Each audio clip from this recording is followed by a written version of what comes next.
तो उम्मीद है सब ठीक ठाक हूंदा, खैरियत सां हूंदव। अॼु शमन अली मीराली जो एल्बम आहे छाहतरि। एल्बम बहितरीनु ऐं सुठो आहे।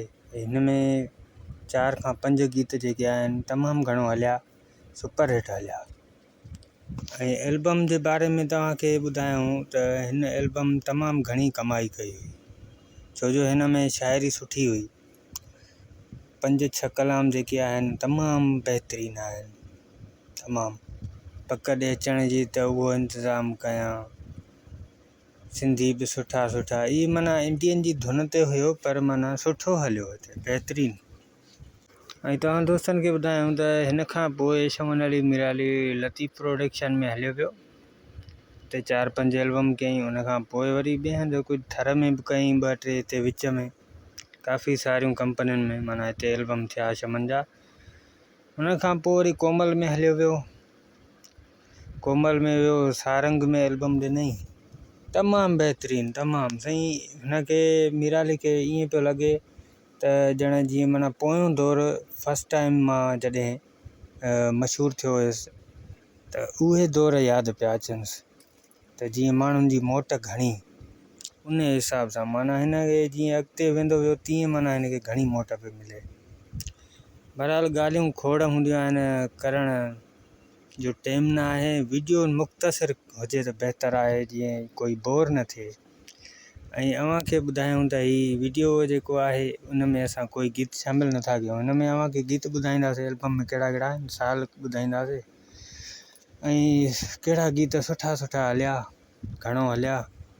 काफ़ी दोस्तनि खे ख़बर न आहे त एल्बम छाहतरि में कहिड़ा कहिड़ा गीत आहिनि, सो आउं हुन जो ॿुधाइण वारो आहियां। हिन जा ॾिसूं दोस्तनि जा मथां कमेंट्स हुजनि, उहे शामिलु कयूं, उन खां पोइ ॾिसूं था कलाम तव्हांखे ॿुधायूं था। त पहिरियों जेको कमेंट्स कयो, शाहबान सोलंकी भाउ लिखियो नाइस एल्बम आहे। सिराज अहमद लाशारी भाउ लिखियो आहे बेस्ट एल्बम आहे अदा। असां एल्बम जे हवाले सां माना मतिलबु त सिराज अहमद लाशारी लिखियो आहे त असां मोमिन आहियूं, असां मोमिन पसंदि कंदा आहियूं अहिड़ी शइ खे। बहितरीनु भाउ, ज़बरदस्त। ऐं तव्हांखे मां जीअं वीडियो में चयो न त काफ़ी माण्हू पसंदि न कंदा आहिनि, त हिन एल्बम में सिर्फ़ु 2 कमेंट्स आया। इन जो मक़सदु ईअं ई थियो नी। बहरहाल हाणे हिन एल्बम जे गीतनि ॾे था हलूं। हिन जो पहिरियों गीत जेको लिखियो आहे आबिद खोसे साहबु लिखियो, जेको तमामु घणो मशहूरु थियो, तमामु घणो। पक ॾे अचण जी त उहो इंतिज़ाम कयां, ओ मुंहिंजा साईं, तमामु घणो साईं, असां ॾाढो ॿुधोसीं। उन खां पोइ आहे महेसर साहब जी शाइरी आहे।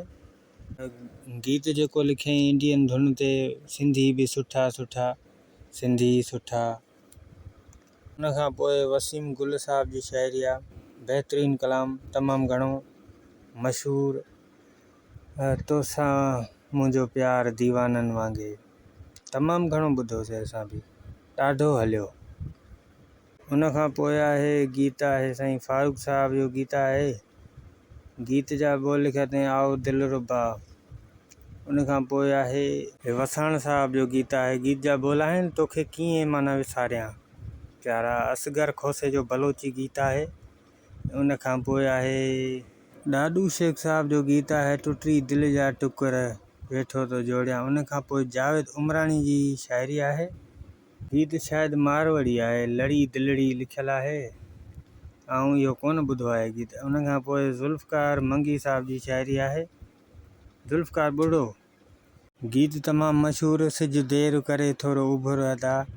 ऐं उन खां पोइ आहे बाबू संजराणी जो कलाम आहे, मूंसां लॻाए जोड़ दुश्मन साड़े छॾियासीं, तमामु घणो मशहूरु, सभिनी जो सरदार गीत, सुपर हिट।